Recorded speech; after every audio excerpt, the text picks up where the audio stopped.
Yeah. So this was the whole process of me when I started wanting to do the whole podcast.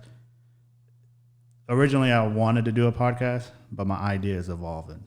Mm-hmm. And now what I want to do is I kind of want to get away from the boom arms and the mics and go with the little lavaliers. Yeah, nice. Because I'm thinking I want to transition into an actual show versus just a podcast. You see what I'm saying? Yeah, it kind of, if I feel like if I have an actual show, it broadens my spectrum into different types of, I guess, platforms. Yeah. You see what I'm saying? Yeah. There's this one called Impact Theory with Tom Bilyeu. Mm-hmm. And it's like a omni-channel, multi-channel. He does a YouTube, and then he'll do the actual podcast recording and all that. Yeah. So I just don't want to call it a podcast anymore because I want to be bigger than that. Yeah. So that's my long time goal. Yeah. So hopefully everything works out. So 5 years, or let's say a year down the line, 2 years down the line, what is like a fully launched show look like? A fully launched show would be pretty much I'll have actual. I can't think of it right now. Like actual directors behind the pretty much the camera. Some guy focusing the camera. Someone setting up the studio. Actual professional lighting instead of just just standard ceiling light.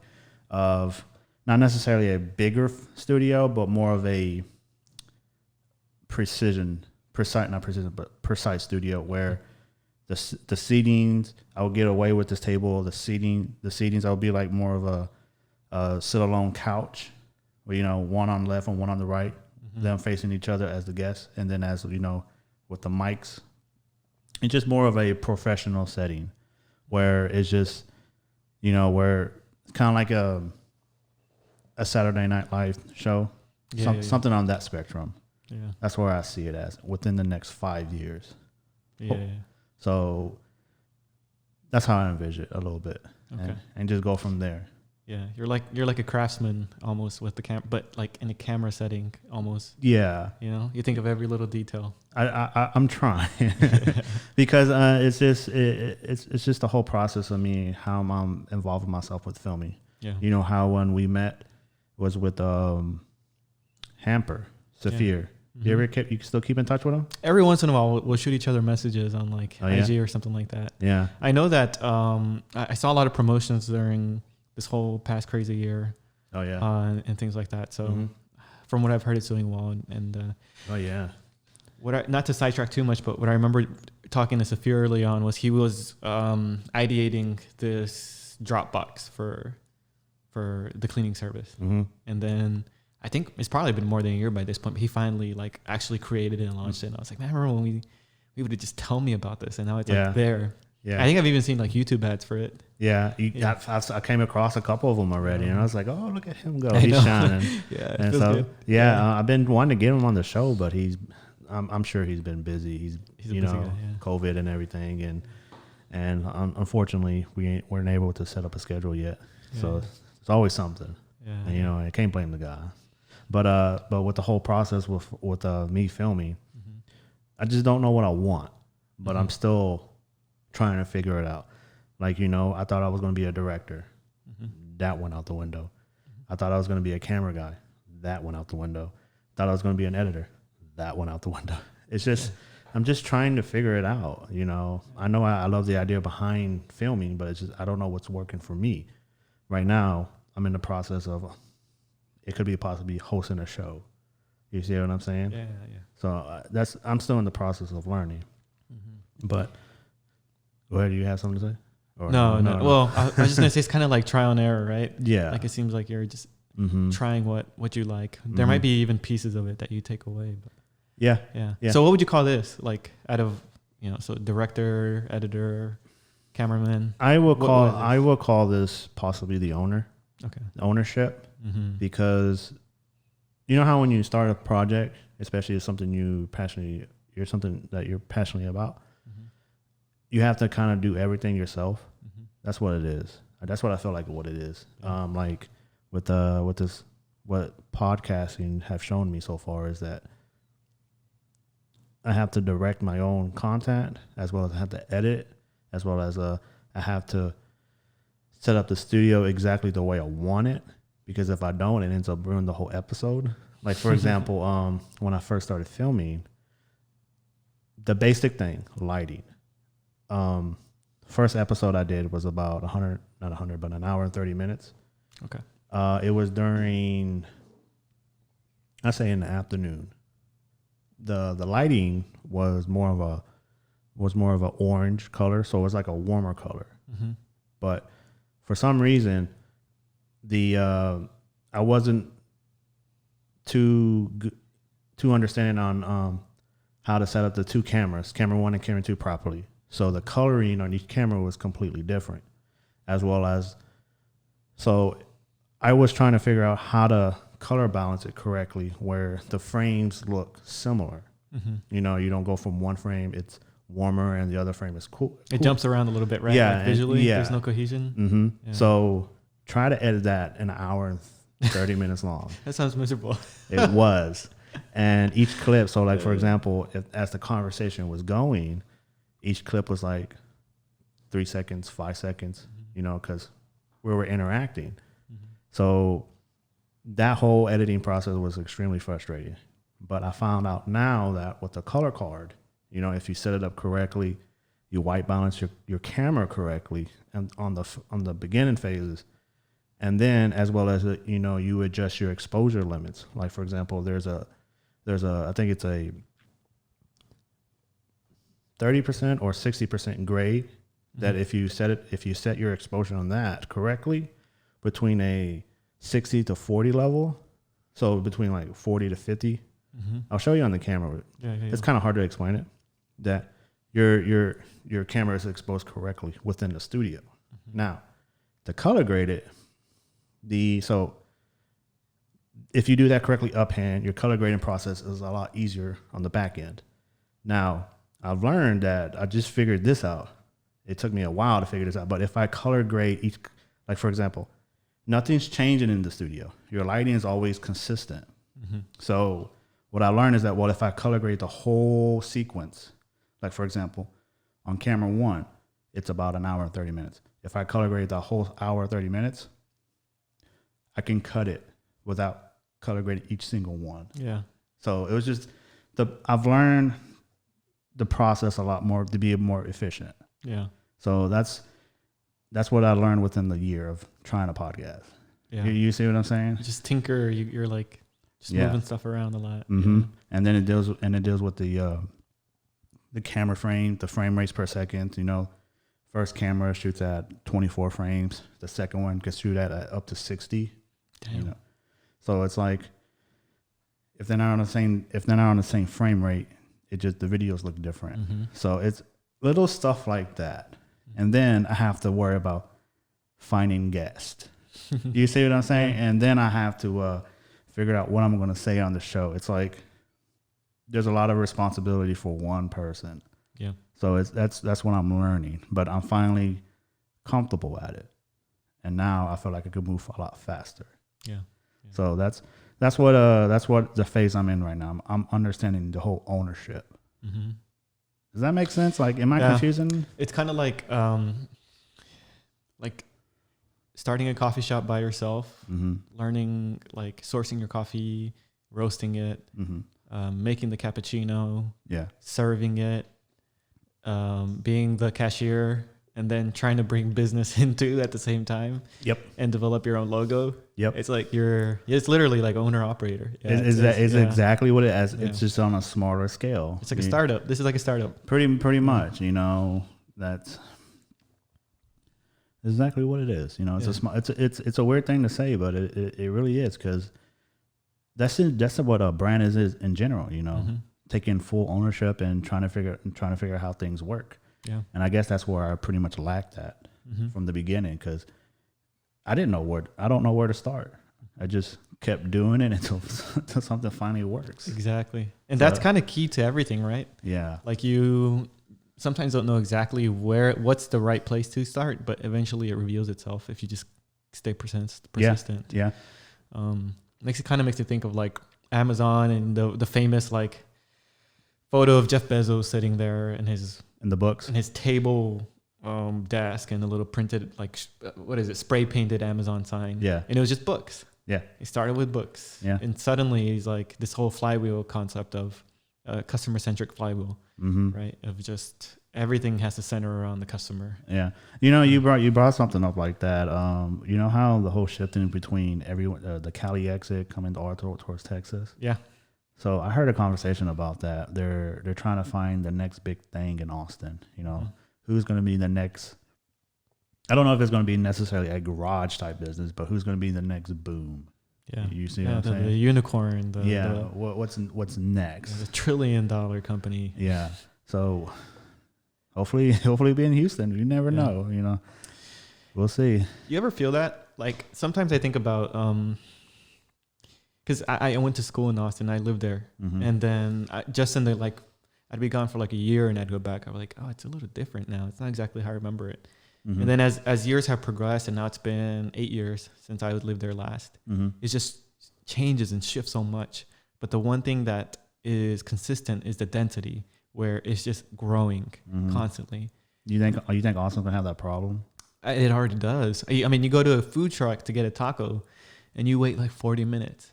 And I'm so used to here in Houston where we go somewhere, we might wait a couple minutes, but you go in, you get your food, you're out. And over there, it's just waiting.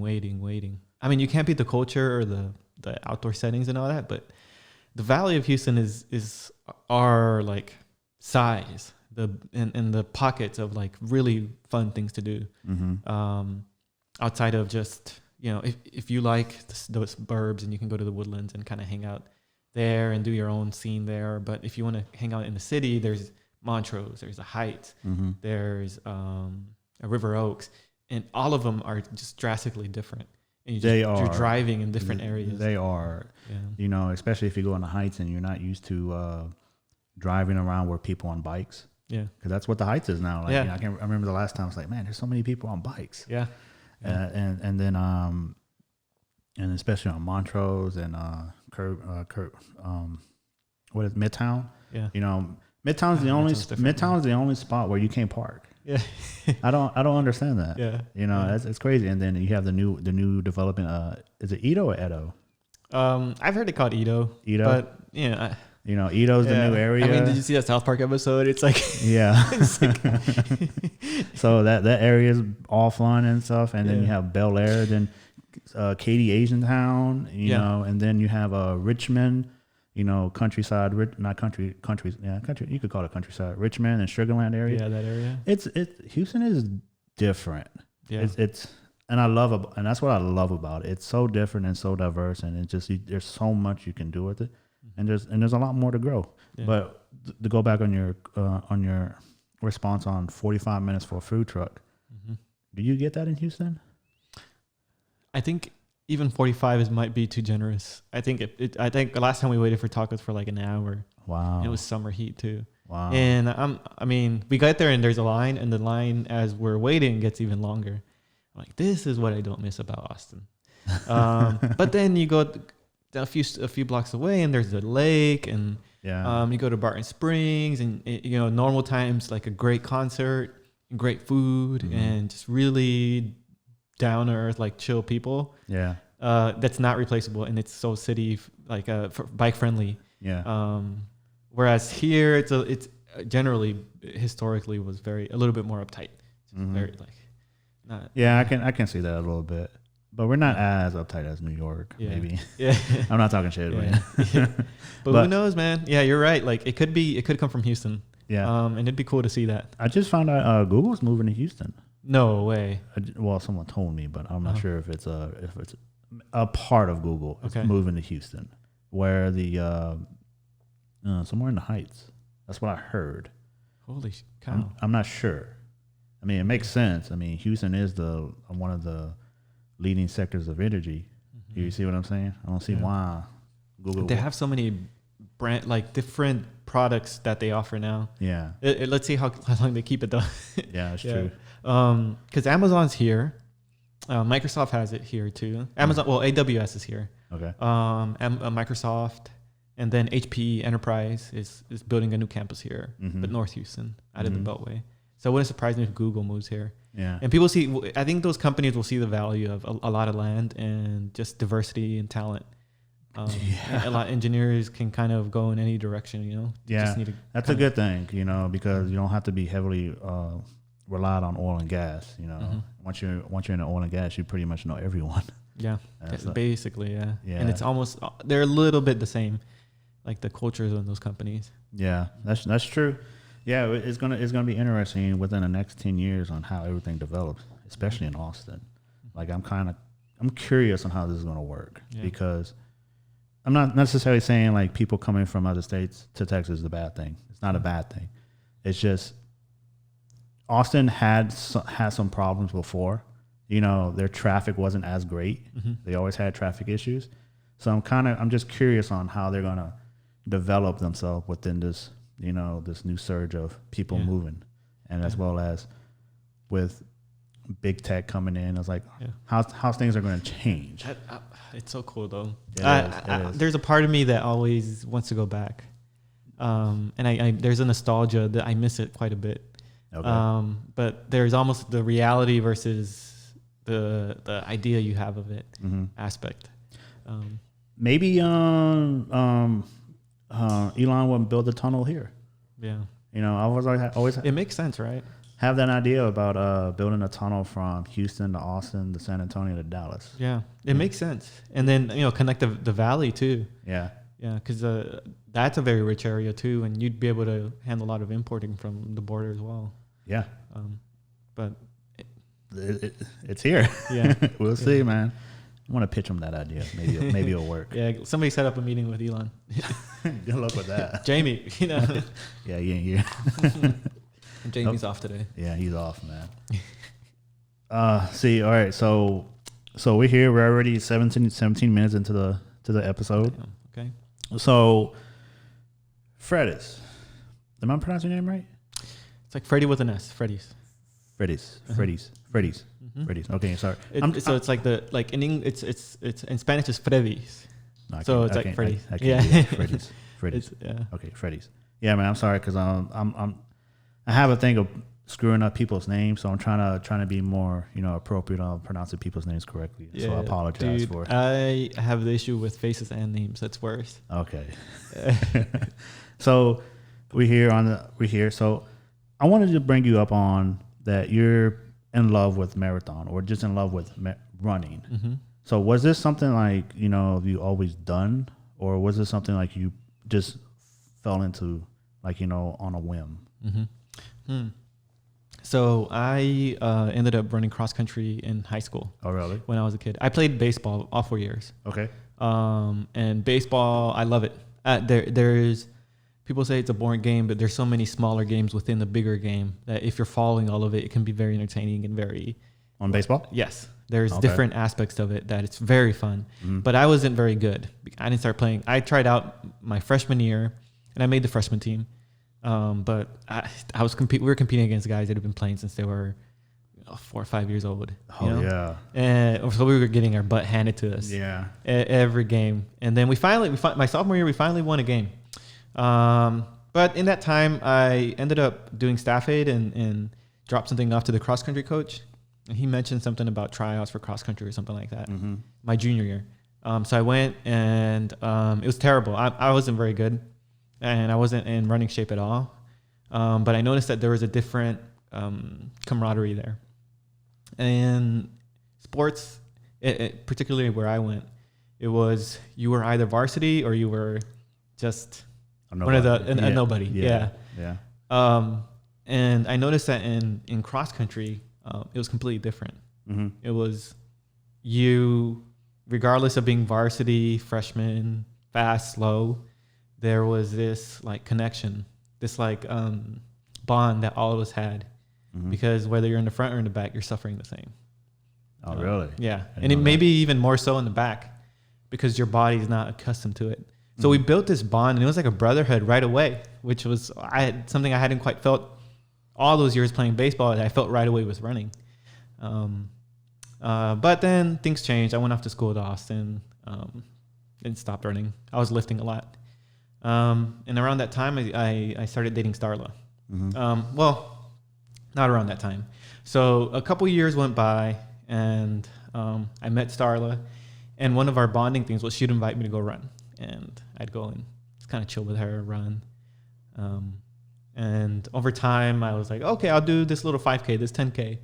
And next thing I know, I'm signing up for a marathon, which actually, funny enough, this month is 3 years ago, was my first marathon. Really? Yeah. So you just recently got into marathons? Yeah. Wow. I thought you'd been doing it since you were like in high school. No.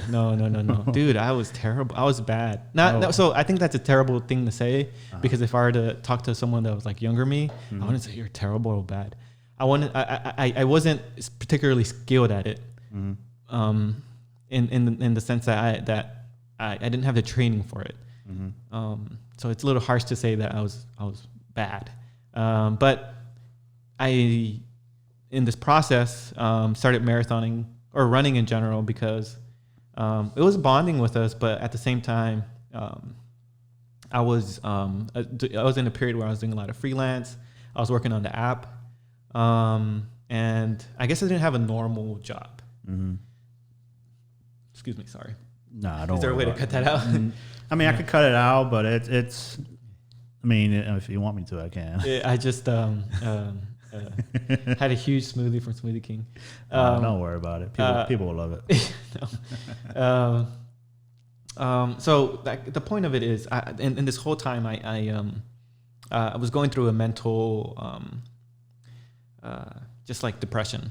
Oh, yeah. Okay. Like looking back at it now, I've had discussions with like a psychiatrist and all that about this whole experience. And there's a lot of things that are based off the discussion connected the dots. I didn't know that at the time, but I was in a depression and just felt very overwhelmed, very unfulfilled. And that's a thing. Yeah. You know, especially in your mid-20s, you know, right out of college. That is a real thing. Lost. Yeah. I don't know. Did you go through anything like that? I've went through it. I know exactly how you feel. It's like you set this high expectation on yourself, and if you don't achieve it, it's like you're asking yourself why I'm not there. Was it something like that? Yeah. I think it's a mixture of that on top of comparison. Yes. And just like brutal. I'm like brutal on myself. Yeah. To this day, there are days where I'm very brutal on myself, on where like the expectations that I have for myself. And sometimes it's good, but sometimes it can be very self-harming in the sense, yes. Right? So I wasn't feeling great. Mentally, I just felt very suffocated. The relationship was great. It was, I was in love with Starla. I still am. But, to experience love at that age and a new person in your life was great. But it felt like there was this part of my life that just was not right. So I'd start running. And I'd start running. We lived near the Heights, so I'd just go out and run. And I'd go and run as hard as I could for as far as I could. And then come back home, and I'd be too exhausted to really feel anything. The endorphins and everything just took that feeling away. So I started doing it more and more and more.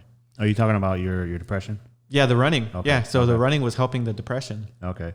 And what happened eventually was that in the running, that I'd be thinking a lot about the scenarios that I was playing in my head and listening to podcasts. A big one was that Rich Roll podcast we were talking about before you were setting up. Because, there's some stories, parts of his stories that really resonated with me. And I'd listened to all these motivational podcasts and all these things, and I was like, it's not that bad. It's okay. I'm going to get out of this. And eventually I did. And then I joined the Houston Harriers, which is the running club. And over there's where I got really competitive. And not with anybody, but I want to take this seriously. Because we were doing track practice, long runs and all of that.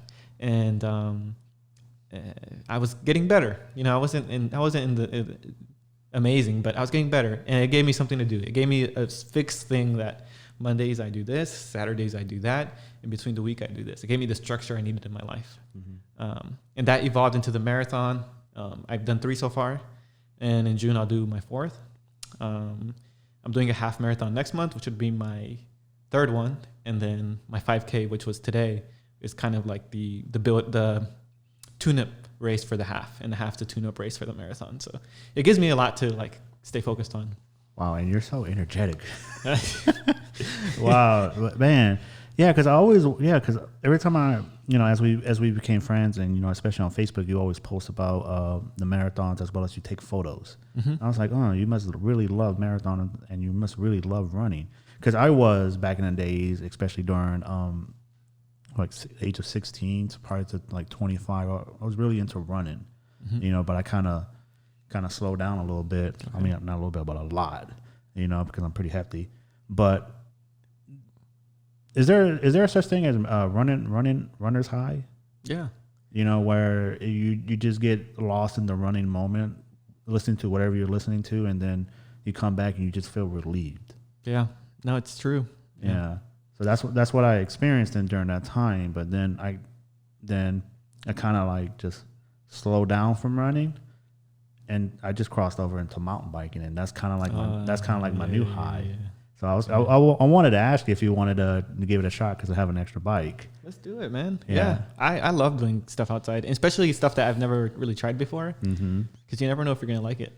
Oh, you're gonna love it. Yeah. It's a different experience, as well as the amount of effort you put in, and once you're done riding, you just feel so relieved and stuff. So that's one thing I'm really excited that I got into, and I kind of wanted to share it a little bit. Yeah.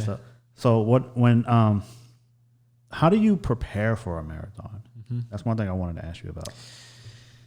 So I'm still learning that myself. Okay. So I do have a coach. Oh yeah. And that was one of the things that early on. So the Harriers offered a coaching as well. So I had Coach Doug. My coach right now is Cal Neff, and he's with Hard Loop in KD.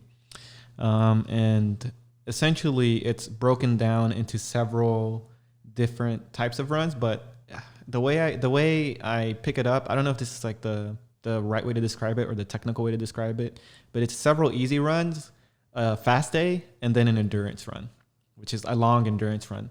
So that's what the track days or speed days, or you're just doing like lengthwise, it's a shorter run, but there's a lot of speed in between, fewer breaks. And then there's runs where it's just steady, easy. You're just kind of building the volume and getting used to the time. They call it time on feet, getting your legs used to just moving for that amount of time.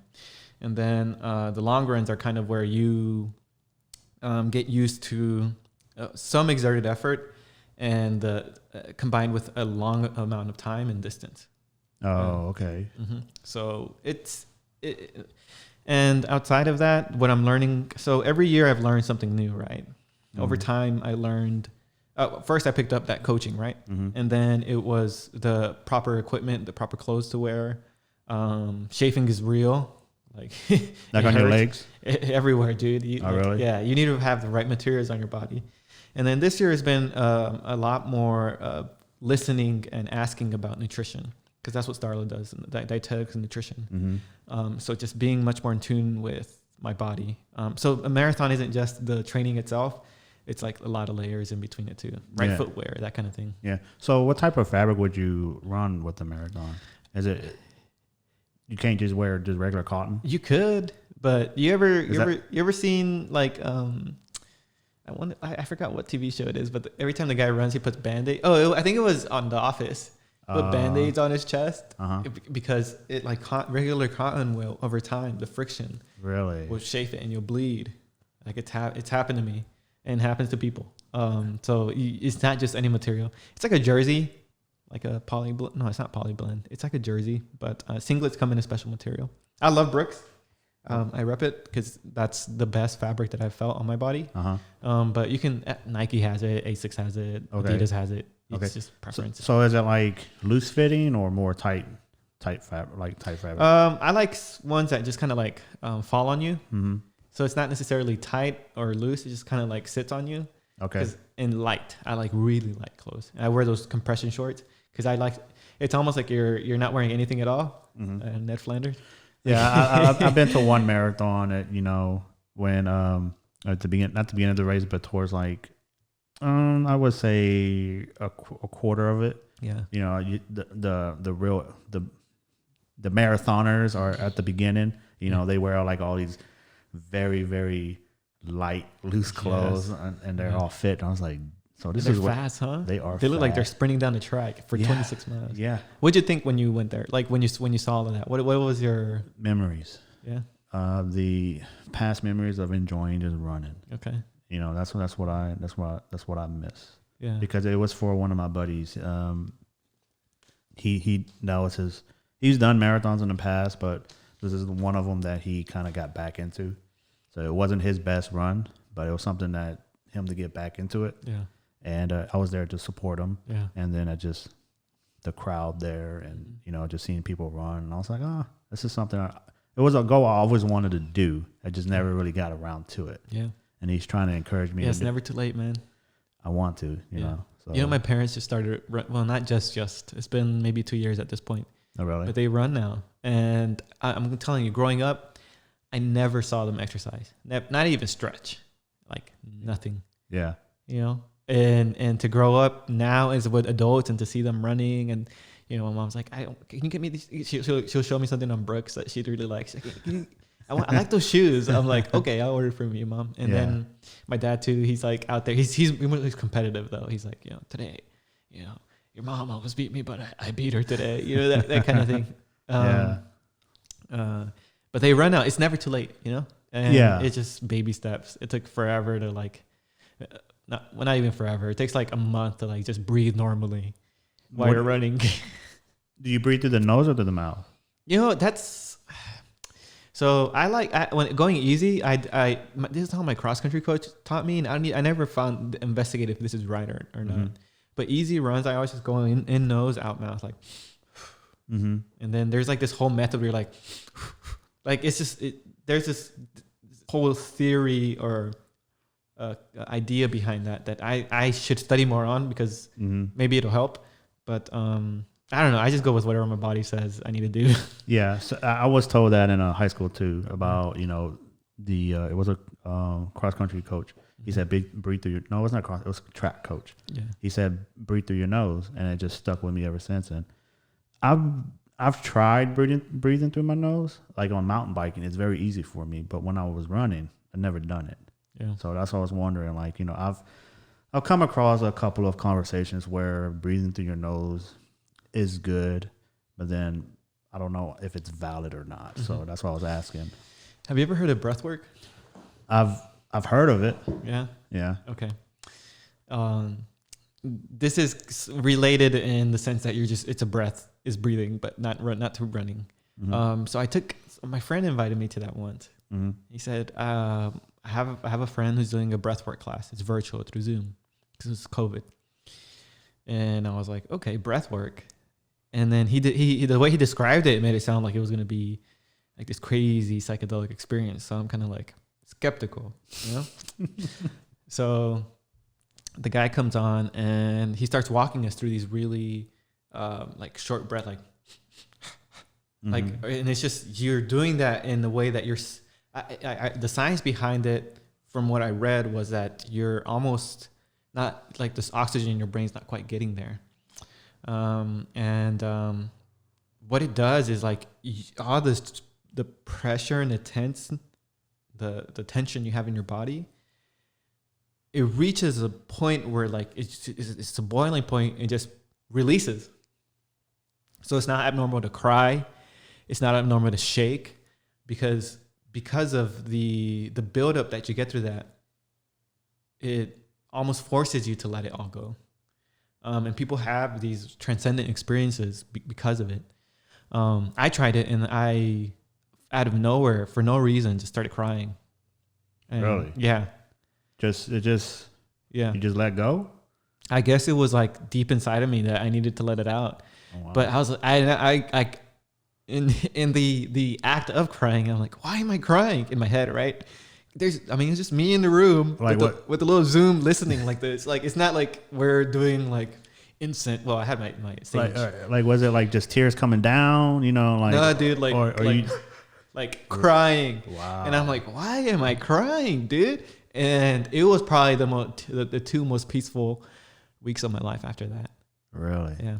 I say 2 weeks, but it was like days after. I was just like, I felt like I let go. It might have just been the crying. I don't know. But I felt like I let something go. But it's this whole concept called breath work. I'm interested. There's a power in the breath that, yeah.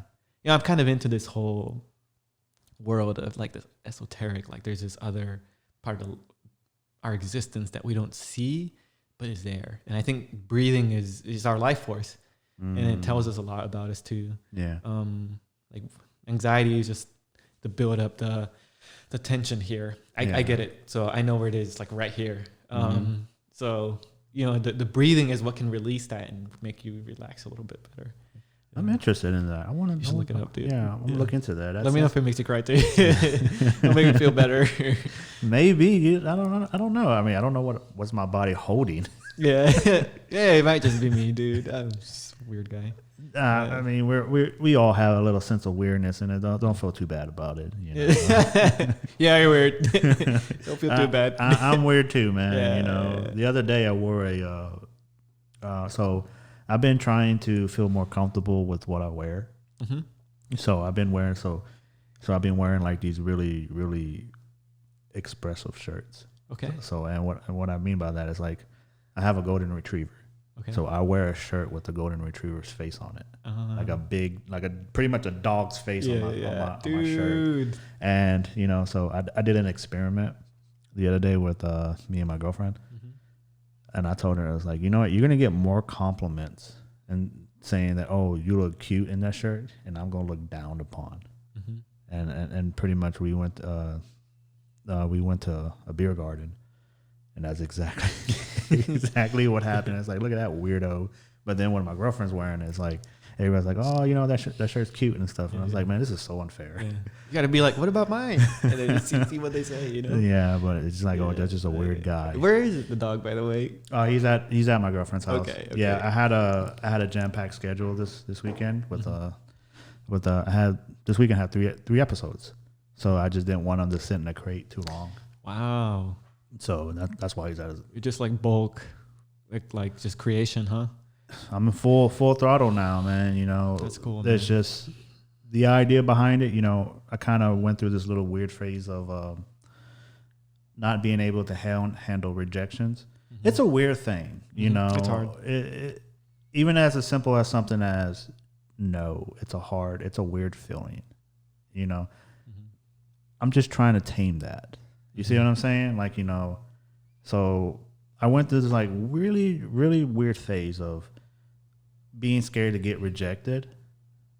So then I just gotten over it. I just got frustrated and got over it. And I was like, man, I'm ready to just take control. Yeah. If it happens, it happens. If it doesn't, it doesn't. To simply just move on. And I was able to book a month already. Wow. Yeah. With a lot of people, I have no idea who they are. But you'll find out in the podcast. Yeah, and that's what's the really good thing about it. It's like every conversation I have, I wish I was your friend. You see what I'm saying? But we are, Jesse. Yeah, we are. But the other day, the guest yesterday, I would never. There would have been no way in point in my life I was able to meet this person without being involved in podcasting. He is a talented individual with a great personality. Yeah. You see what I'm saying? It's just like this realm of podcasting is able me to meet new people, and I enjoy it. It's sometimes a little intimidating because I'm starting to get into contact with people that are, I guess, more that have achieved more. You see what I'm saying? So there's a little bit of intimidating factor, but at the same time, it's like, I mean, what's the worst thing that can happen? You see what I'm saying? Yeah. So that's what I went through. Yeah. So, it's something challenging. Yeah. It's something everyone goes through. Yeah. Have you heard of Noah Kagan? Say it again. Noah Kagan. Yeah, he's actually based out of Austin. Funny enough. Really? And he has this company called OK Dork. He's a media company in OK Dork. Yeah, he has a podcast. He basically teaches a lot of startup entrepreneur and marketing stuff. Okay. And like marketing technology. But he's one of the OGs at Facebook is essentially what he's known for worldwide. But he has his own thing he's built now. But the point is, he has this concept where he challenges people to go out and ask for things from people, expecting no's. So let's say Like an example he uses is he'll go to the coffee shop and say, "Hey, can I have a free coffee?" Really? Yeah.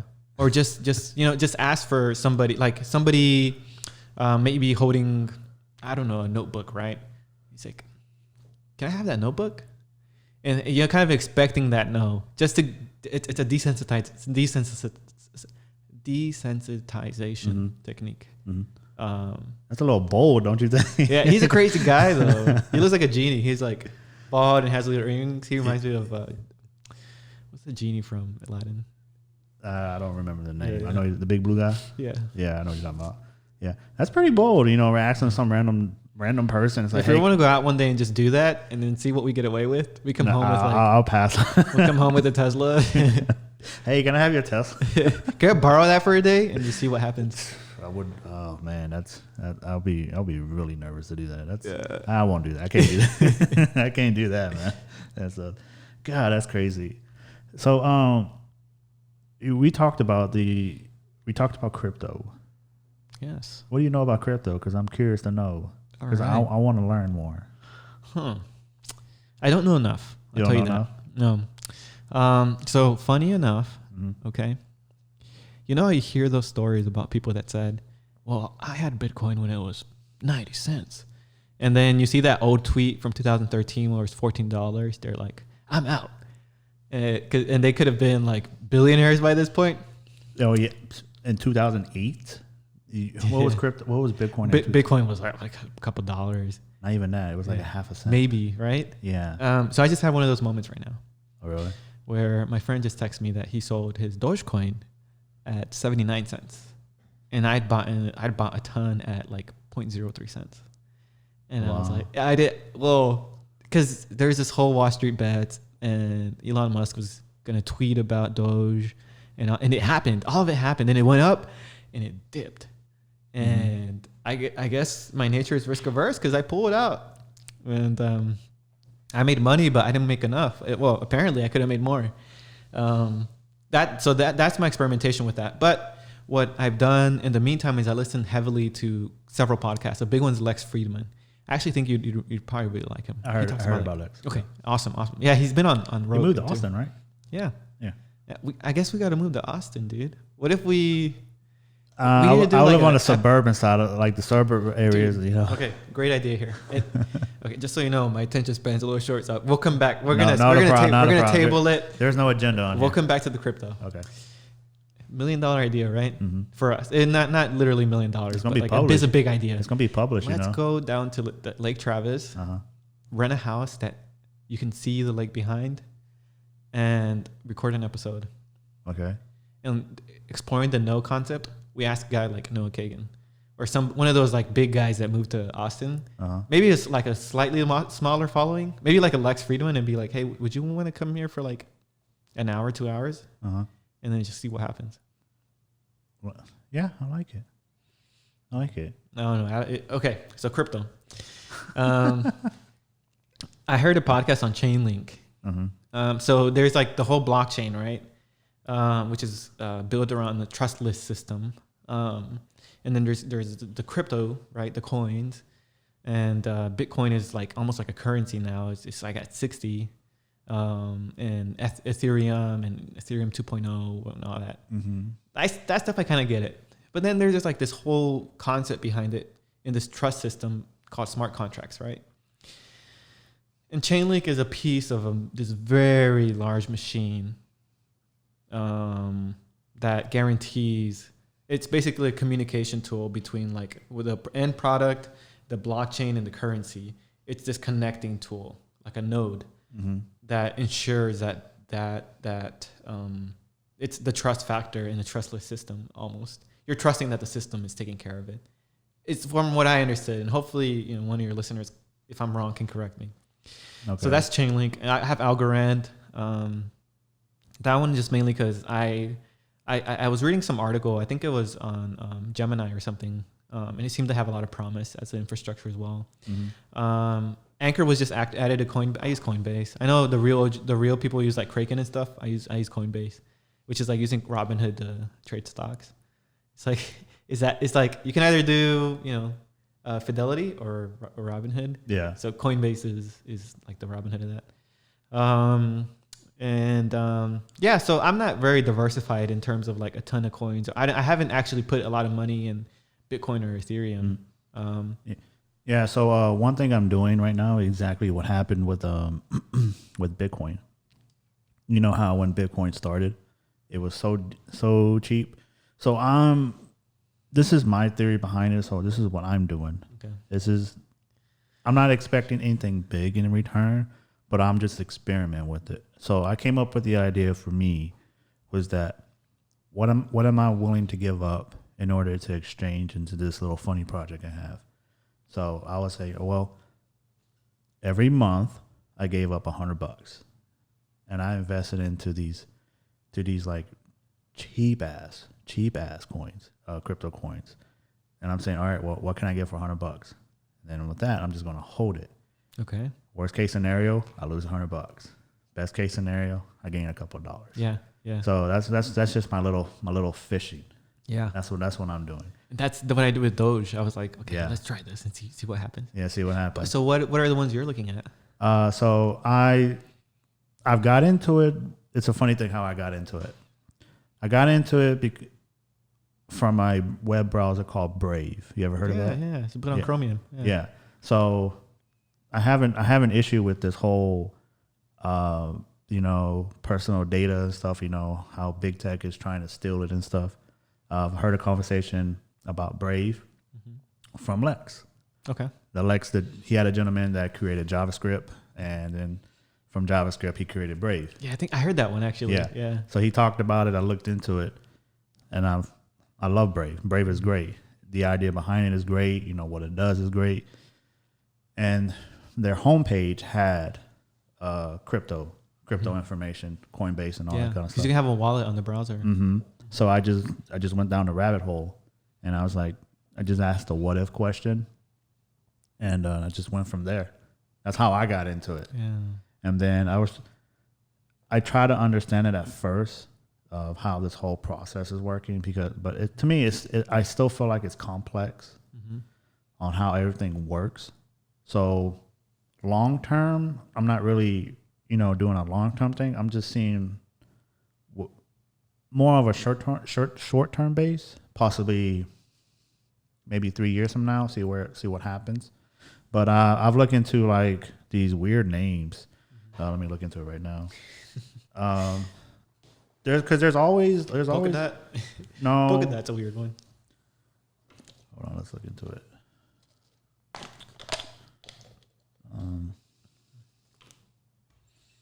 Do you use Coinbase too? I use Coinbase. Okay. Yeah, Coinbase just feels right for me. Yeah, it's simple, straight to the point. It is. Yeah. So apparently with Coinbase, you're just buying a derivative of the coin, something like that. Like you don't the people say it's like you don't really own the coin. I actually don't get that, but yeah, me too. I was like, what does that even mean? Well, I think it's it's like a stock, right? Mm-hmm. Like I think I'll find it later. Okay. Yeah, I want to know what what you've got. Yeah, I'll show you after the show, after the podcast and stuff. Okay. But it's nothing impressive. It's just what I'm really doing. The strategy is just strictly cowboy gambling. Mm-hmm. That's what it is. I'm gambling because they call it. I don't know if they call it cowboy gambling, but that's what I call it, cowboy gambling. Pretty much, I'm just taking a shot out of, on a whim. You know what I'm saying? Like it's just a really high risk. Like a cowboy. Cowboys would take a really high risk. I'm just taking a really high risk on something I'm hoping, that will work. Yeah. So that's why I call it cowboy gambling. Yeah.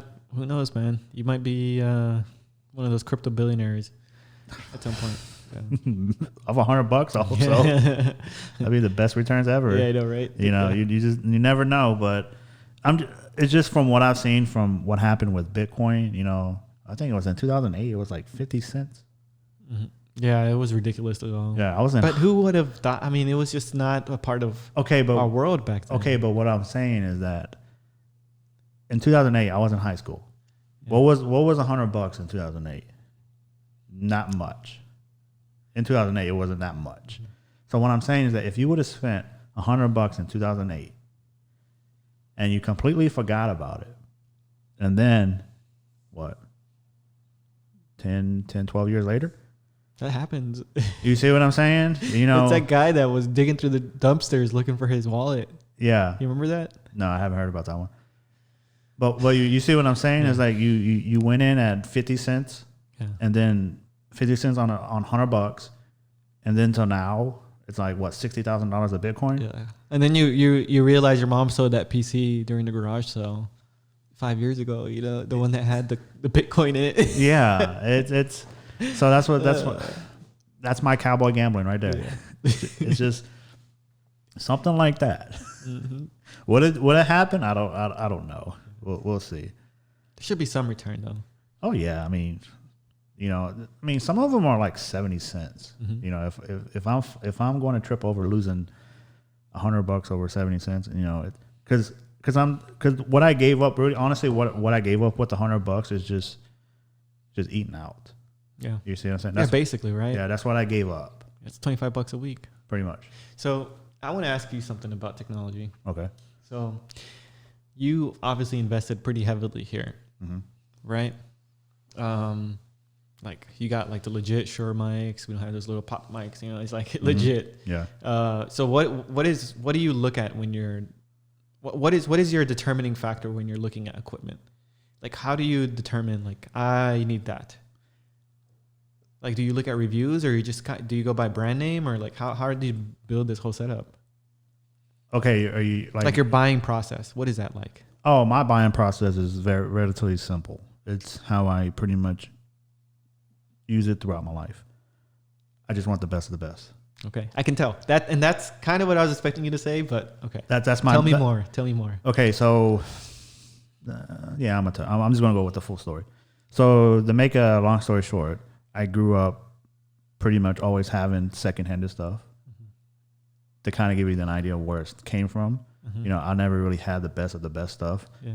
Like, for example, when the latest and greatest technology dropped, back in the 90s, Nintendo 64s, PlayStations, you know, I never really had the opportunity to get it. You know, it was always a hand-me-down or years later. Mm-hmm. So that kind of drove that factor. And then when I really got into filming, I've always like, well, there was a point in my life where I've always gotten a lower tier or something. Mm-hmm. Then I realized while using it, I was like, no, I should have gotten something else better. Yeah. So from that experience, it's just like, well, if I'm going to buy something that costs X amount of dollars, I might as well just get the best of it. Because it eventually, the resell, for me trying to get rid of it will be a lot easier versus buying a lower tier product. Yeah. That's how I think of it. So like, for example, when I got into doing the podcast, I'm like, well, what's my escape plan? How can I get rid of this stuff? Yes. You see what I'm saying? Uh-huh. So luckily, the boom arm, the mics, the camera, the Rodecaster, it would be relatively easier to sell off instead of just, you know, buying a cheaper product offhand, because not everybody wants a cheaper product, but everyone wants the best of the best. Yeah. You see what I'm saying? So that's how I just process everything. Mm-hmm. Is your YouTube feed full of review videos for all this technology? No. No? Okay. No. I try to do review videos. It's just, it wasn't my cup of tea. Are you, do you follow MKBHD? On Instagram, yes. Marquez? Yeah. Okay. That guy, what he does to drive consumerism and tech. Like I just watch, I have an iPhone. I'll watch a video on Android. I want that phone. Oh, really? Like the power of it. And then like seeing your setup, I know that this is like an investment. This is not just. Yeah. So this was you basically keep the resale value on this, right? Like you break even almost. Right now, possibly yes. Yeah. Like if you were to say, yeah, you know what, I'm gonna get rid of this. Yeah. You'd be able to. Yeah. So, but if I would have sold it during when everything was shut down, I could probably doubled it. Oh yeah, but that's part. I'm not a. That's a once a century, hopefully. Well, this is real wood, cedar wood, by the way. Yeah, I'm keeping this for the audience. Yeah. Do they know about this table? I talked about it a little bit. Okay. Yes. So, okay. But if you don't know, we did make a solid walnut table for the podcast. Want it, yes. Yeah. Yeah, this looks legit, dude. Yeah. Okay, so what happened was that this was during. So how everything happened was it was during a weird time where I just recently moved, and so I needed furniture, and was like, well, my girlfriend's father, he does woodworking, so he was like, well, I can make you a basic coffee table and dinner table. I was like, oh, okay. So I was like, can you make me a podcast table? You see what I'm saying? So and the only reason why I went with that decision was because all the stores were still closed. Crate and Barrel, IKEA, Rooms to Go, they were all closed, and I couldn't really see what I wanted. So it kind of forced me into creating our own table, and then that gave me the itch of creating all my furniture. So every furniture I have in my house it's created with real wood. You've made me want one now. Trust me, it's amazing. You go to the lumber yard and look at the actual wood and how everything is made, and you watch them create it. It's addicting. Yeah, it's a true craft, like timeless craft. Yeah, this will last forever. Yeah, and you know, apocalypse can come. We could lose society, and then if you know how to like make a desk, you're still of value to society. Oh yeah, you're like a blacksmith. You know. Yeah, you can make weapons. Yeah. And so it's funny you mentioned IKEA, because the first thing I did with COVID and started working at home was I bought a desk from IKEA. I assure you, if I were to mount something like this on that table, it would topple over. So I've been looking at desks, but they're this would probably cost like $1,000 or $2,000 online, right? Maybe more. Okay, so this table, so I'm confused on what kind of table this is. So this could be, so this table is strictly made for podcasting to handle the arms and stuff, but you can get away as a dinner table. Yeah, I'd see it like a multi-purpose. Yeah. So this table, if you would have sold it online for solid walnut, probably about $1,500 to $2,000. Wow. Based on Crate and Barrel's prices. Yeah. And they're not solid walnut. Right. Yeah. And so that's what I'm saying. Like, and then I have my girlfriend recently made it's a bench for shoes right outside the door. I missed it. So it's right there. Can you see it here? Yeah, so she weaved it, and her father made it out of solid walnut. Wow, I think I can see it. Is it the one right here? Yeah. Okay. And those are going for like $800. Damn. So it's like I guess solid furniture now it's relatively expensive, but you know, if you're able to develop a skill to build your own furniture, it's worth it. Yeah. Because these suckers will last forever. Yeah. You can literally tombstone somebody on this table, and that person's neck and head will shatter before this table will break. Okay. You know, that's an interesting metric. Like, you know, it's been tested to hold this many headslams. That's the only way I could think of it. Like, you know, every time I see a table, I just want to body slam somebody. Yeah. That's the 90s kid in you. Yeah, this is the 90s kid. WWE. Just someone bodies will break before the table will break. The cage of death. What was that? Yeah, cage of death. The Undertaker and what's his name? Who? Undertaker. Which one are you talking about? Was it Chris Farley? No, not Chris Farley. The one where he choke slams him through the top of the cage. Kane? Maybe, I don't know. Kane, like he chokes it and lifts up. And then like all the way through, and they fall through the top of the cage onto. Oh, that's a steel cage match. You know, Kane does it where he grabs the choke and he just slams it. Yeah. Yeah. And the Undertaker does the tombstone. But this would break thumb. Oh yeah, this table will break people before it breaks. Yeah. Yeah, that's how I compare quality. Did he initial it? He did. He didn't want to. Dude. He needs like a heated prep. He does it for a hobby. He just does it for a hobby. He just loves doing it. I feel like some of the best craftsmen, the best artists, a lot of times they're just hobby people. Like if you think like if they were to just dedicate their entire life to this, they'd have like such rich products.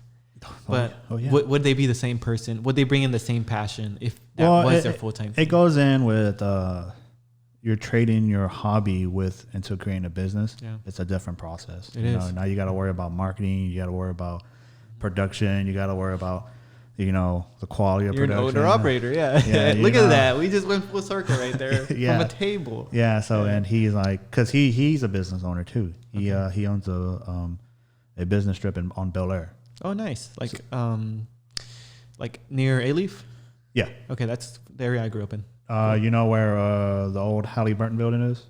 Yeah. The one they tore down. They just tore down. Yeah. Yeah. So he's in that area. Okay. So he owns. He's like on the left side. Okay. Yeah, I know exactly where. Yeah, I would drive down there every day. Yeah. I grew up on Derry Ashford and Bel Air area. Yeah. So funny with that old Halliburton building is being torn down. That area is going to boom because they're going to redo that whole area, and that building was huge. Yeah. It's a I just read up on that. Yeah.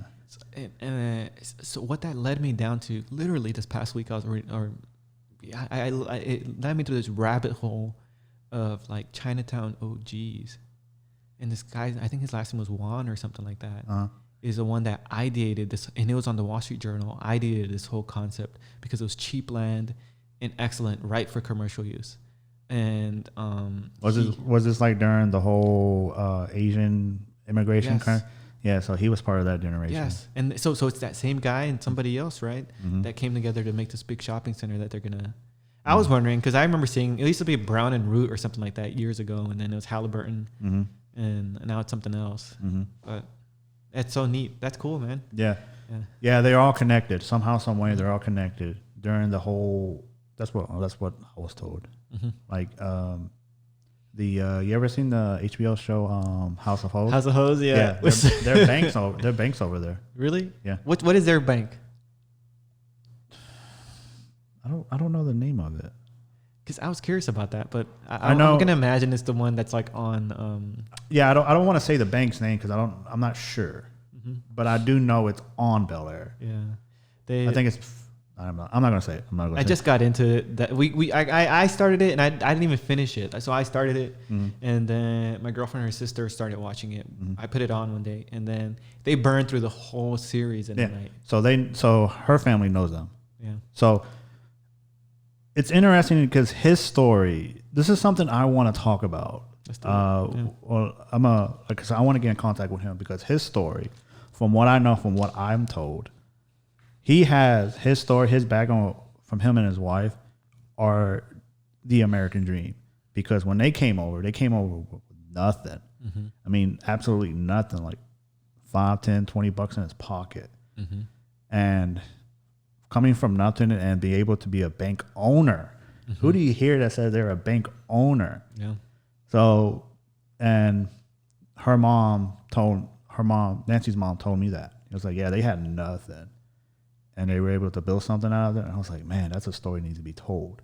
Yeah. So like, when I every time I hear like, the man's name, I was like, salute, respect. Because he's done what most people want, to be successful. Yeah. But he came from absolutely nothing. American dream. Yeah. That's Lady Liberty right there. Oh man. Yeah. So and a lot of people don't know about that. It's like that's something that needs to be told because I feel like that's something that's been lost. Yeah.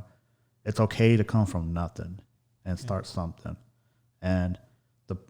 but the know-how is very difficult. You see what I'm saying? Yes.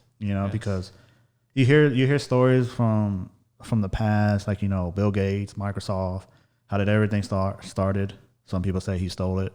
Who knows? But there's also people from like Michael Dell. He started Dell.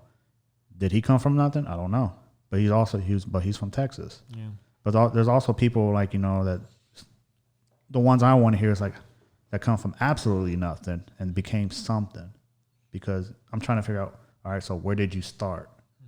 How did you able to make something happen? You see what I'm saying? That's what I'm really interested in. Yeah. So, because even at that point, it's like,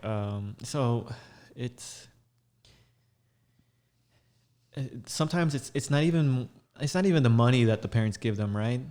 It's it can just be the simple knowledge, note of, like you said, of just how do you get started. Yeah. People will say, well, find the right books. Well, which books do you read? And there's too many books in this world. Yeah. And so it is a little bit, and that's the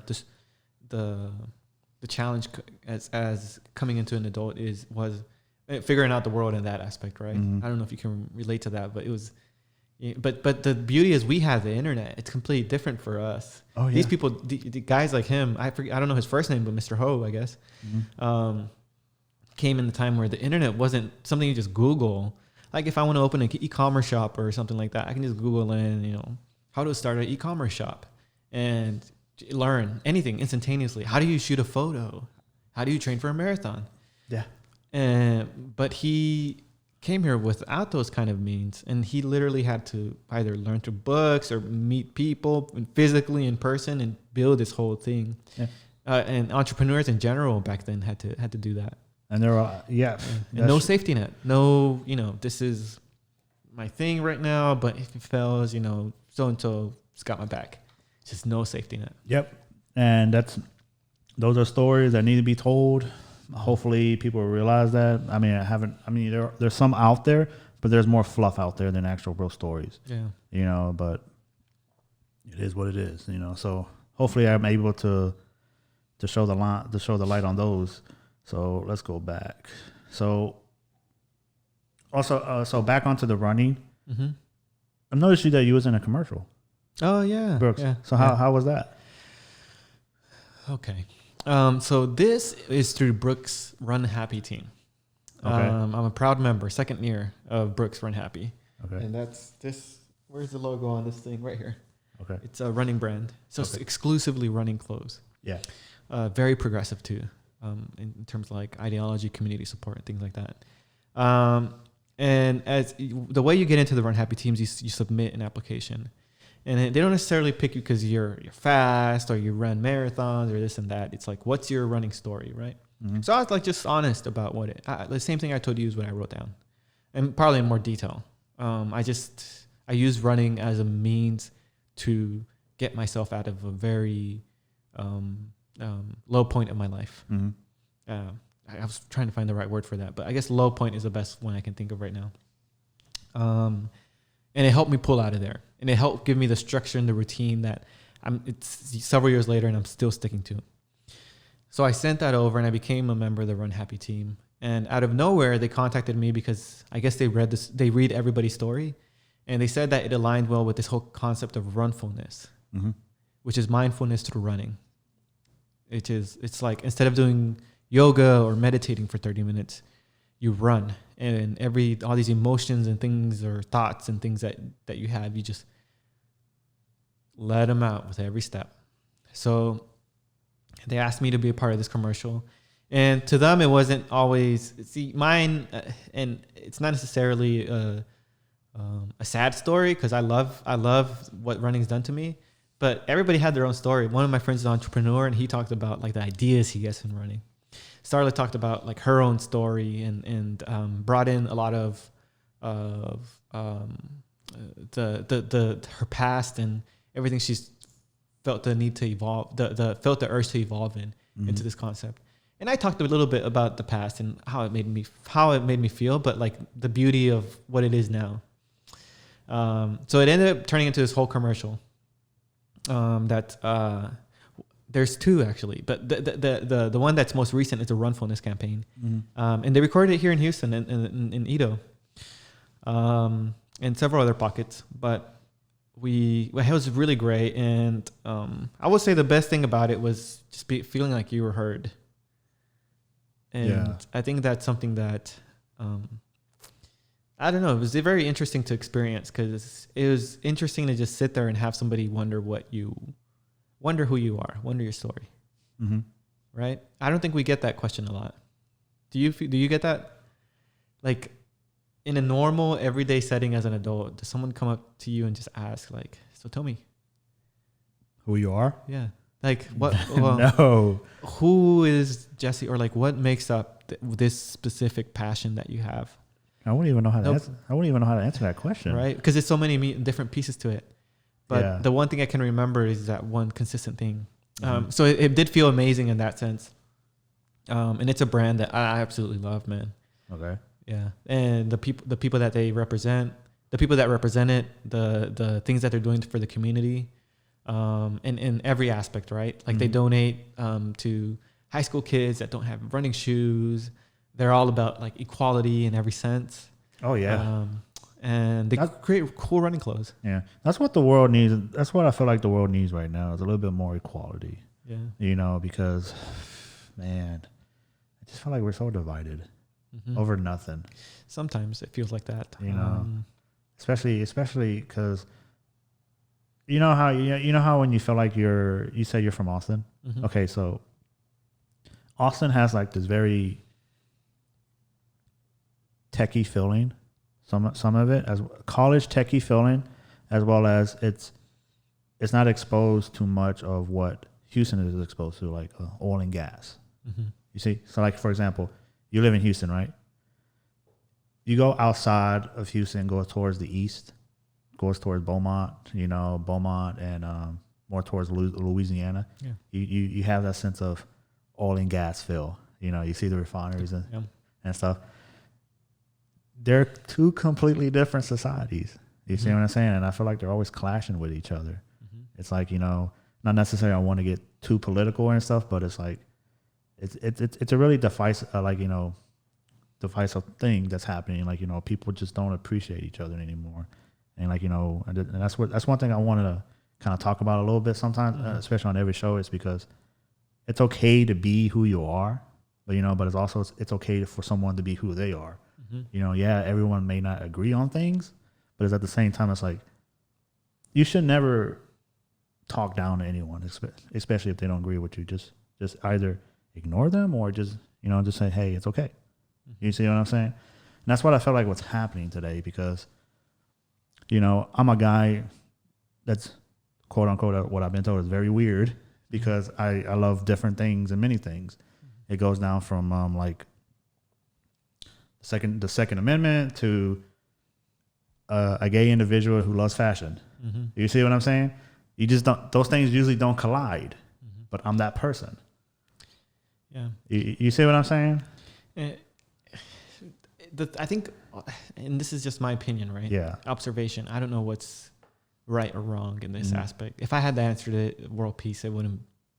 If the answer is to world peace, it wouldn't be for me. That's all I gotta say. But I think a lot of it comes down to that same thing, right? People just don't feel like they're being heard, and it seems, and they think that maybe being more in your face about it, or being screaming louder, or being more like vindicative, makes a difference. And I'm not saying either. I'm not trying to say which side or whatever. And the whole concept of sides too. Like, why are there just two sides that we have to pick from? Yeah. And in the U.S. specifically, if we're talking about politics, why do we have to pick from this? And it's I think it's part of listening, and also like wanting to impose what you believe is right on other people. Yeah.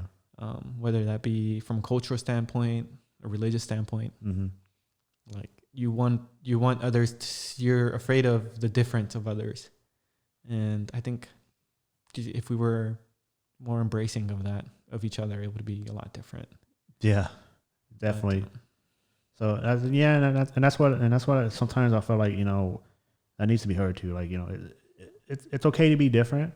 It's okay to like different things, but you don't have to bash people because someone doesn't necessarily agree and stuff like that. And that's one thing I really equality for all. Just love it. Just love everyone. Do you feel like the new generation kind of embraces the weird? There in our time, I kind of like it. It was weird. Yeah. Well, no, of course, I love the new generation. I almost regret being my age, because I love how progressive and like different they are. But ours, we had the scene and the emo. Oh, those are the greatest era. It was weird. Some great music. Screamo. Like, it was different. Yeah. The bangs and the bleach tips and all that, and even before that, it was the 90s and it was different times. But I feel like now it's like it's higher. Yeah. And it's just, they just try to out weird each other. And I'm not saying that's a bad thing. I'm saying, like, let's embrace the weird, man. Yeah, I'm kind of annoyed with that a little bit. Okay, tell me. Because I got a lot of shit for liking that stuff. That's what I'm saying. Like, okay, so yeah, I was a weird kid too. Yeah. So I can relate to that aspect. So I'm like, I'm a little annoyed with that. Yeah. But I mean, I like it. There's nothing wrong with it. But at the same time, where was that when I was a kid? Exactly. The same stuff I liked when I was a kid growing up in high school, middle school. These kids are like, all of a sudden it's cool now. Yeah, it's like a whole Twitch channel, and they're listening to somebody. For example, they'll sit there, and I'm not just saying that new generations, people in general will sit there and watch somebody play a video game, and they'll make money off of it, right? I'm kind of with that. Yeah, no, and I am too. I like that. But can you imagine that back in the day, that concept of that? And nowadays, it's just that's okay. Yeah, because you got shit on for playing too much video games. Exactly. Yeah. And now we can just sit back and like watch it. You just don't even feel like playing the game. You just want to watch this guy. And maybe you want to play the same game and learn how to get better. And back then, I remember I had a sheet of paper written with like up, BA, for any Super Nintendo, BA. It's for the cheat codes, right? Or PlayStation. You had to write down the cheat codes. Yeah. Now you just watch what the guy does and just do it. Yeah. And I like it because I just don't have the time to play. Yeah, I said guy, but when I say guy, I mean it can be a female gamer too. I think that's a nice part of nowadays too. It's they're very. It's really universalized the concept of gamer. The whole idea of like gamer, techie, programmer was. You know what's great about it? When I saw this clip on this guy where he was handicapped, but he was destroying everyone on Call of Duty. He was able to figure out a way where he's able to handle. I think he had no arms, but he was doing it with his feet. What? He was destroying people on Call of Duty. Dude. Yeah. I was just telling Star Wars, remembering this kid from middle school. Because we're watching Breaking Bad again. You know how Walt Jr. has CP and he's got the little sticks. And I was telling her, I remember there was a kid like that in middle school. And he used to whoop our ass playing basketball. Not that we were that great either, but that boy could shoot. I'm like, it's kind of it's when you think about it. I'm learning UX right now, and the big concept of it is accessibility, in the literal sense of being able to read or understand, even blind. And I even started following some blind tweeters because they would say their opinion about how certain products weren't accessibly friendly to blind users. So I think in the representation of that, we don't quite see enough of that, in my opinion. In media, in commercials, and I guess commercials are media, but in magazines and things like that, you don't really see a lot of people that aren't just abled. Like we're just able-bodied normal people, and we sure these different acceptance phases that we go through, right? But we don't quite include this whole it's not another, but this community of people that don't see enough of themselves out there. Yeah, I see what you're saying. And it's kind of I'd like to see more ads and things where we include everybody like this, because people deserve to feel like we're talking about right now, like being. We were kind of like the weird kids growing up, and now what we thought was weird is just normal now. Yeah. It's accepted. We need to mainstream this, and I'm imposing here, right? We need to do this. But we should mainstream this concept of inclusivity needs to have accessibility, include abled and people that are disabled as well. Yeah, I agree. And this gamer here, like whooping people's ass with his feet, Yeah. Like that's legit, man. Yeah, and that's what I like about, what gaming has done today, because he's able to provide, support for himself off of Twitch to do that. I mean, I don't know his gamer tag, but I saw it on Facebook newsfeed. He's able to provide himself some kind of income stream, which is awesome, And then you also have these weirdos, that sell bathwater. Okay, that's a whole other world, man. You ever heard about that one? Yeah. Kudos to her. She's able to, hustle and grind, hustle her money. How do you even know it's her bathwater? Like, I'm assuming. No, I'm not saying you, but like she could just literally just mix a little stuff up, package it, ship it out. You know what? She created a market. People bought it. That is a weird thing to like, though. People are weird, man. That's the one thing. People are weird. That's the one thing. That's one thing. Twitch there's a difference between we liked commonly weird things. There's a difference between that. No, bro. I went down and liking bathwater. That's just not. You seen the recent viral video of a super judgy young individual.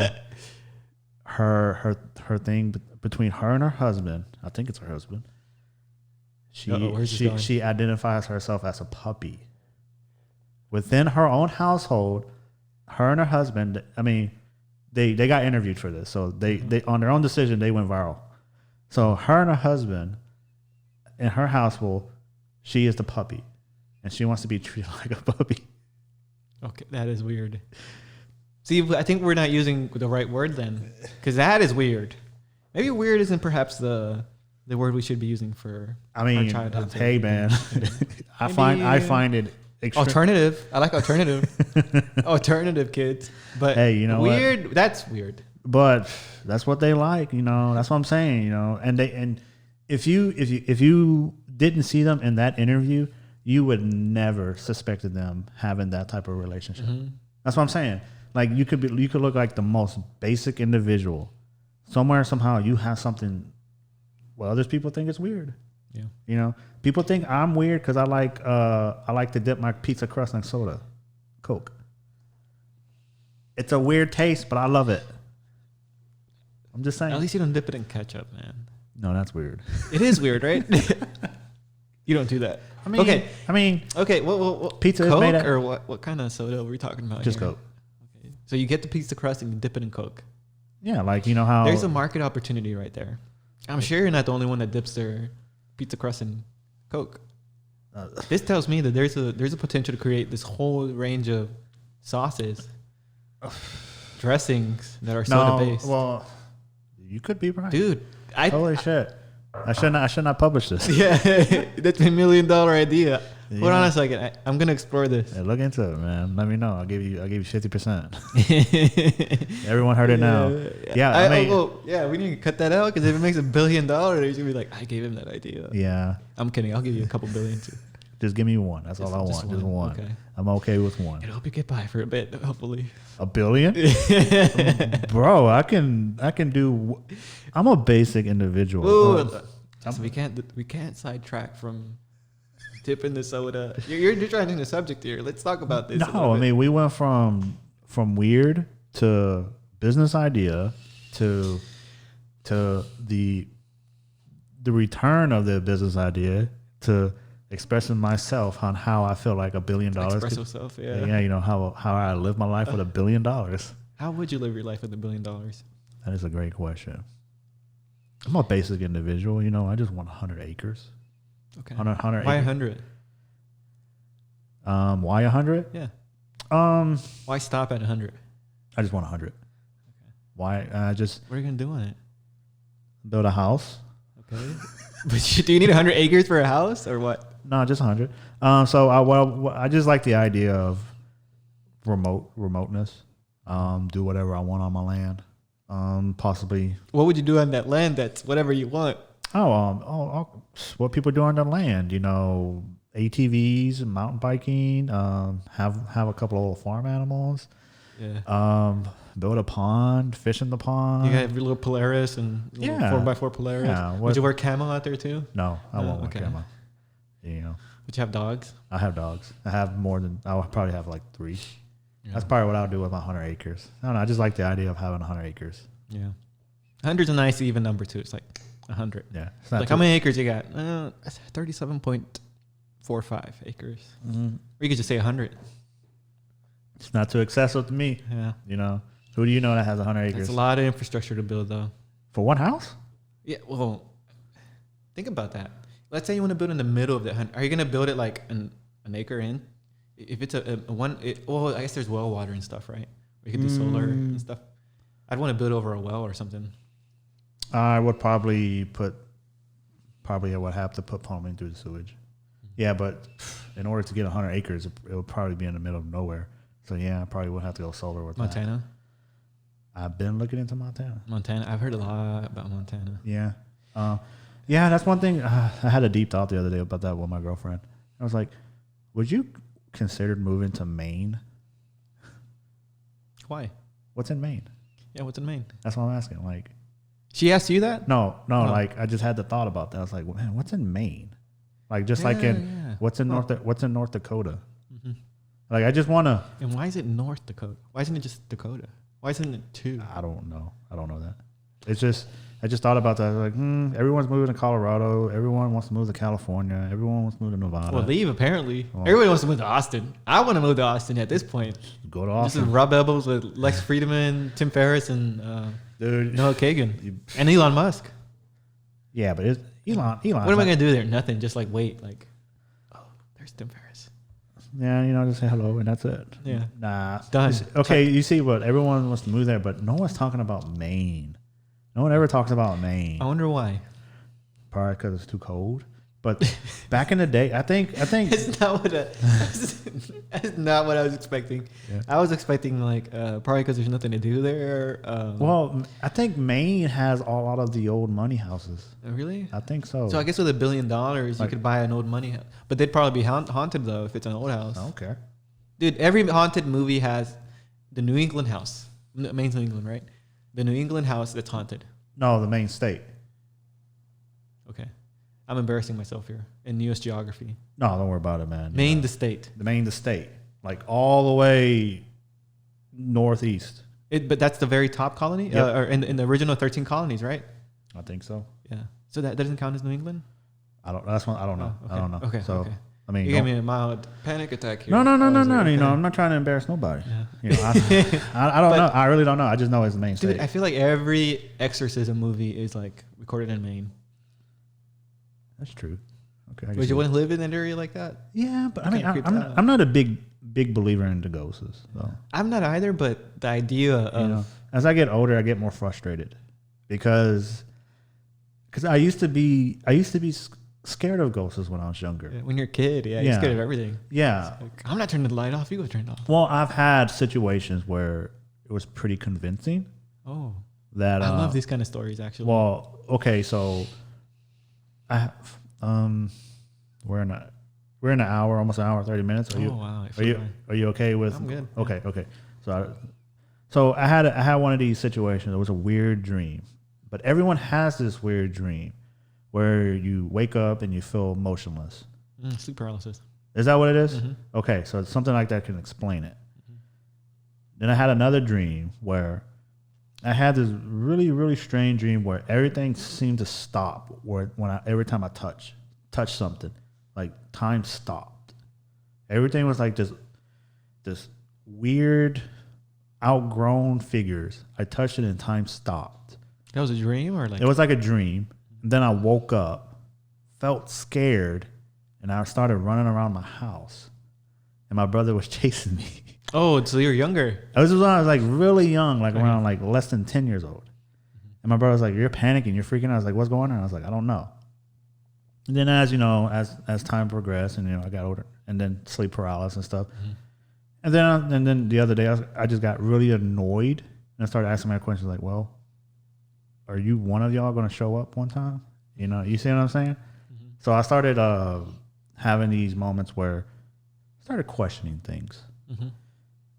The other day, here in this condo, never had anything weird to experience with something. My fire alarm went off. Wow. No, in my condo, not the whole building, because I was sleeping one day and I woke up because I heard a fire alarm. I was like, "Oh crap!" Because the fire alarm on the whole complex goes off randomly at night. Whoever's pulling the alarm. Yeah. So I thought there was the complex's fire alarm that went off. And then I woke up and I was like, "Oh shit, it's my fire alarm." Mm-hmm. I got up and I noticed that there was no smoke, no nothing. And I was like, "Oh, so something triggered it." Yeah, battery or something. Mm-hmm. And then I checked the time. It was like 3:00. Oh. And I was like, this is some bullshit. Yeah. So I looked up and I was like, okay, so it's 3 Wait, o'clock. this is after you asked? Or this is like, show me a sign? Is it Okay. after? So this is what I was going on. So I was like, all right, this is bullshit. I'm tired. I'm sleeping. It's 3 o'clock. So this must be demon hour or something. You know, call it the witching hour. Whatever it was. And I was, are you like a cranky individual if you wake up at I'm groggy. Okay. Yeah. So I'm a cranky individual when I just wake up randomly for no reason. And I looked around, I was like, and I yelled out, is there a problem? And the fire alarm beeping was going on. I was like, beep, beep, beep. And when I yelled, is there a problem? And I don't remember. I don't think I did this. And then it stopped. Oh, no way. And then I went back to bed. Never happened again. Wow. So that's what I'm saying. Like, I'm starting to have, like, I don't know if this is a really ghost story or anything, but it's like, I'm getting frustrated with these ghost stories. Mm-hmm. It's like either you show yourself or I'm going to move on. You know what would be really creepy? What? You say that.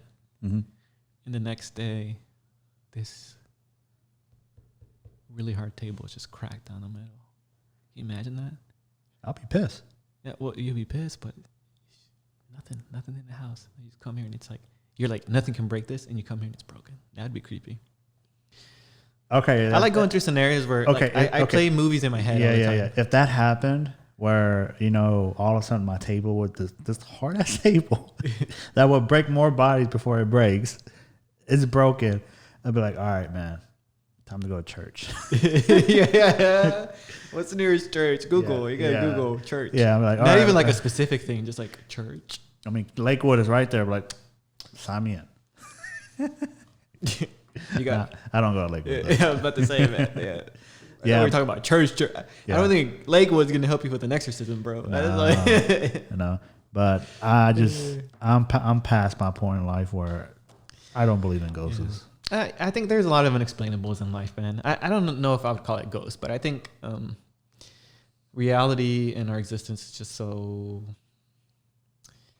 like, we're just this little,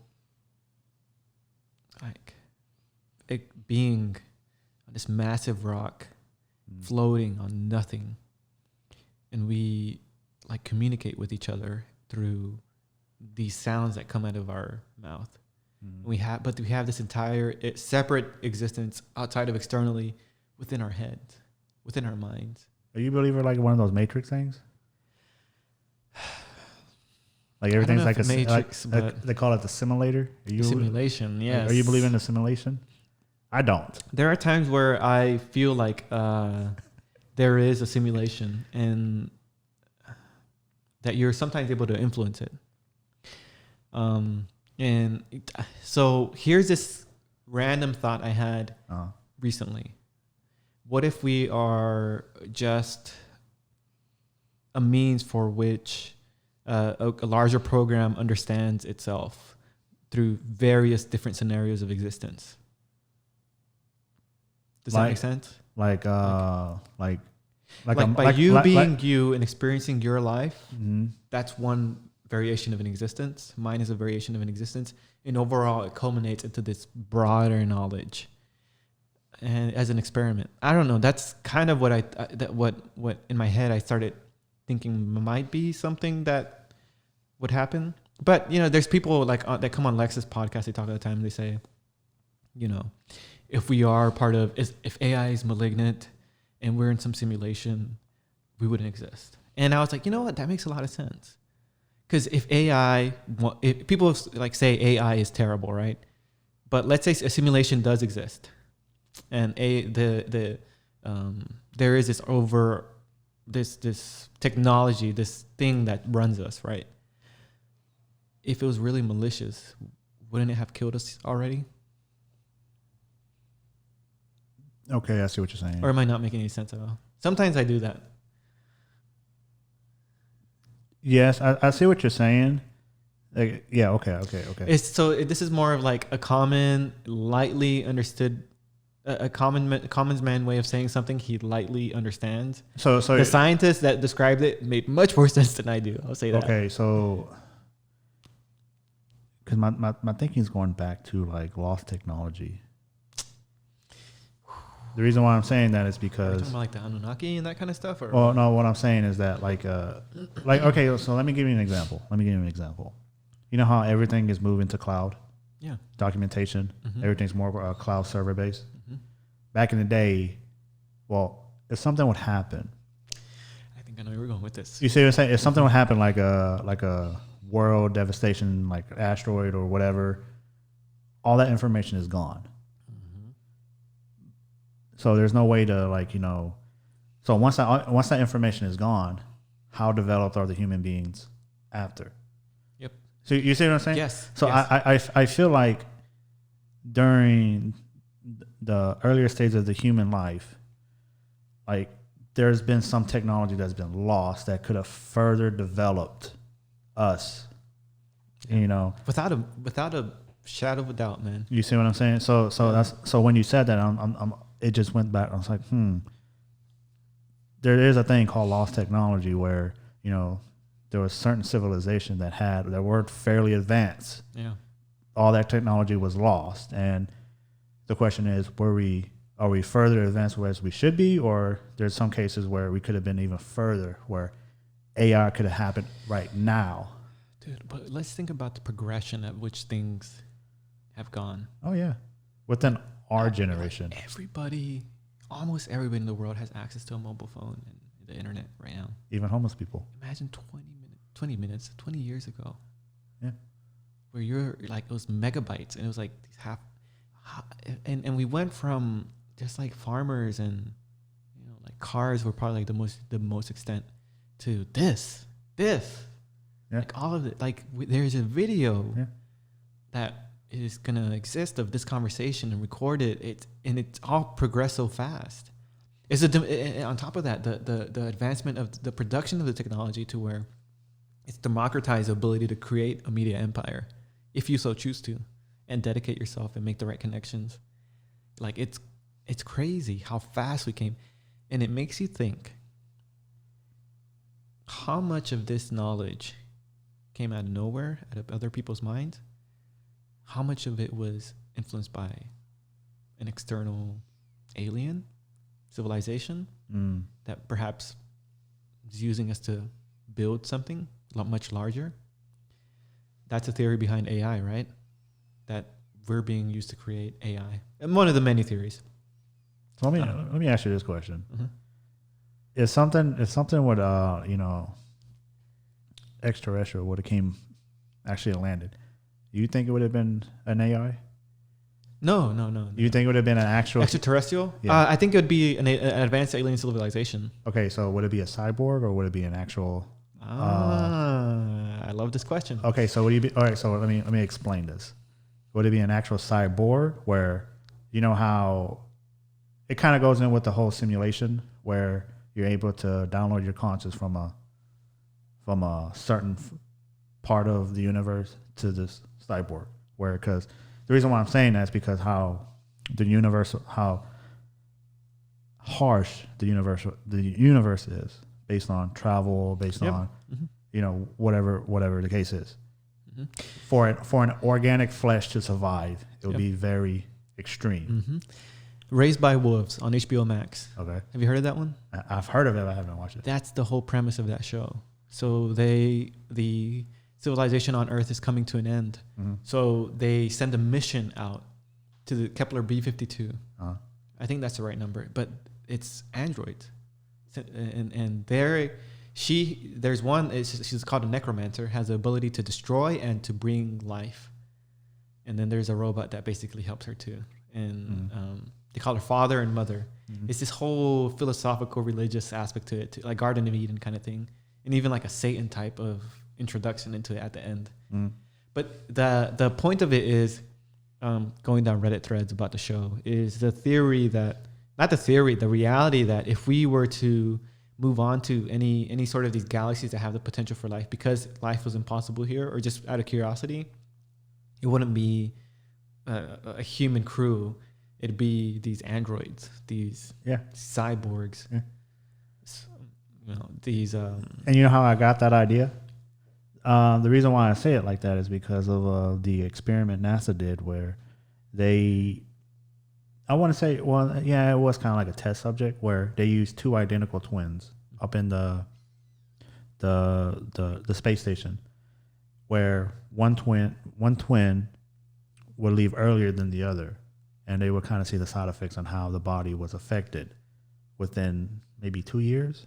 So one would leave a year earlier, and the result was the first twin, bone density got a lot less, skin couldn't handle the exposure of the sun, and there's a lot of internal things. And then the second one came back, and I'm just going to use a slang to it. He got screwed. Yeah. He was jacked up, messed up, and I don't know if he'll ever be the same From being out there, or for being out there just in space for X amount of like 2 years, I think. what did they say messed him up? It's just being in the gravity, how your body is affected by long-term space, because it's a different atmosphere. It's just a different, I won't say atmosphere, it's just different, from you're not being. It's not natural. That's why. But what is natural? It's being able to breathe normally. Okay, yeah. So that's what I mean by okay. natural. So that's only 2 years. So in order to travel through actual space, 2 years is nothing.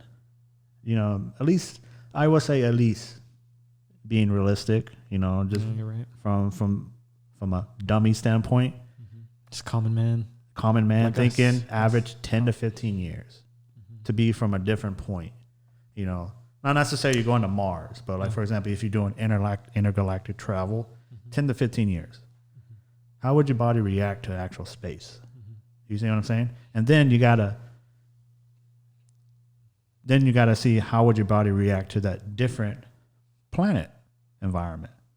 You see what I'm saying? Yeah. So that's why it sounds like, from a biological standpoint, or the human body can't survive. So I was thinking, it's like, well, maybe it would be more of a cyborg standpoint. And then watched Avatar, and I was like, that seems about right. Downloaded your conscious, and Elon Musk was talking about, tapping into your brain. I was Neuralink. like, yeah, Neuralink. And I was like, okay, well, maybe this sounds a little bit more realistic. Yeah. So that's how I got that idea. I'm glad there was a show about it. It's a really good show, actually. It just came out on HBO Max, and I highly recommend it if you have. I'm into that stuff. I'll definitely look. Oh, into me it. too. Is it? Yeah, It's called Raised by Wolves. Raised by Wolves. Mm-hmm. Oh, okay. I'll look into that today. It's really well made too. Okay. Like the special effects and stuff. It makes you think a little differently about the whole idea of space travel and everything. Oh yeah, I love going to those rabbit holes. The idea behind it is, especially with black holes. Black holes is what really get to me. Like literal black holes in space, right? Well, you ever watch the movie Interstellar? I think so. Is that the one with Matthew McConaughey? Yeah. Yeah. Christopher Nolan directed it. Yes. Yeah. So a great director too. Love him. Yeah. So this is the part that really tripped me, was that when you look directly towards the Big Bang, you're looking into the future. That mind boggled me forever. Yeah, and just looking at stars, some of them are dead, already gone. But it's the speed of light. Yeah, is just it's hard to explain. It's kind of it's a little existential, don't you think about? It's like how everything works. It's weird because like when you see a star, you're seeing it dying. Yeah. And then by the time you actually get to that star, it's already gone. Yeah. So it's like, this was just the part where it really tripped me out. It's like when you're looking into the Big Bang, if you believe in the Big Bang, you're looking into the future. Yeah. I just never. So if you travel towards it, you're technically traveling towards the future. Mm-hmm. If that makes sense. Yeah, it's. And then how black holes work, where the closer you get to the black holes, how time is warped and slows down even further. And there's a gravitational pull to it. Yeah. That would no one can actually go through a black hole like they did in that movie. But yeah, you can't go through the black hole, but you can survive on the horizon. Yeah. So in order for like, for example, I know a lot about black holes. So don't worry about it too much. Okay. So there's been cases where if you do travel these are all theories.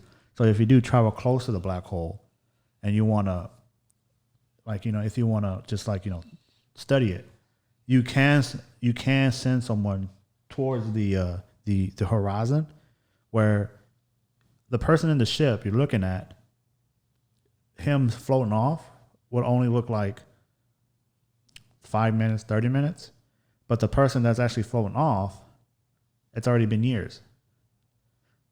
Weird, right? Do they see the same? They see the same thing. Oh my God! Can you imagine that? Yeah. So would they feel like they're stuck in the same place for that long? Yeah, they will only see him in that image. Mm-hmm. Like, for example, you just this is the ship. Well, this is the ship.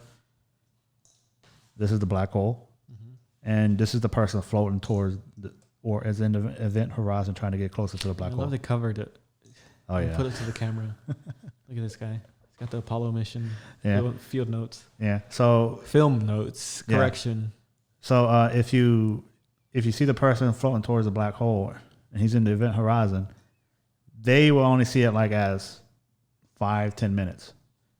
But the person that's floating, it's already been years. You see what I'm saying? Yeah. So is it literal though? So would they have aged 5 years too? Hold on. So I actually may flipped it. So it may seem him like 5-10. The floater may be 5-10 minutes, but the people in the spaceship, it may be 10 to 15 years. So I think I got it confused. So, but again, so the people in the spaceship would see him or her in stuck in that position, or slowly moving in that position. It'll seem a very long time. And what kind of distance are we talking about here? I don't know.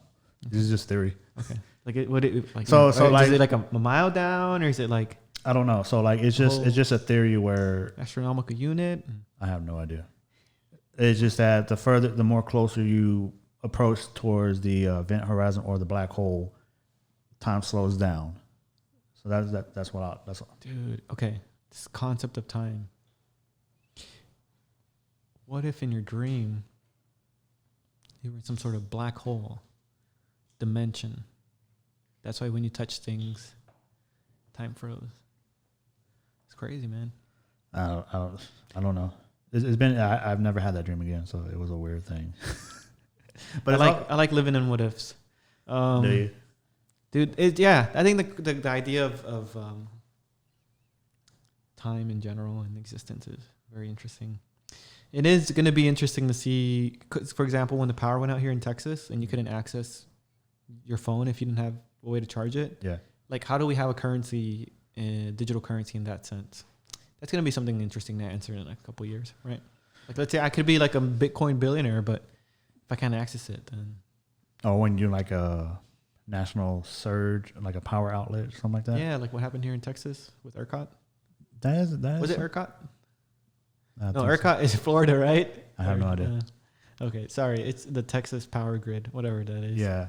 I don't know. That's an argument to make because, once everything's down or World War III happens or whatever. Hope not. I don't think it would. We're all smarter now. Hopefully, yeah. It wouldn't be that devastating. People saying nuclear power, and I don't think it would. It'd be more of an optic thing, because I don't know. I just feel like we're not as savage as we are back in the days. Mm-hmm. Like, it's not combat. It's more precision type war. Like behind the scenes cyber warfare. That cybersecurity type. Taking control of the power off the grid. Affecting your supply chains. Mm-hmm. It's more of that versus bodies. Mm-hmm.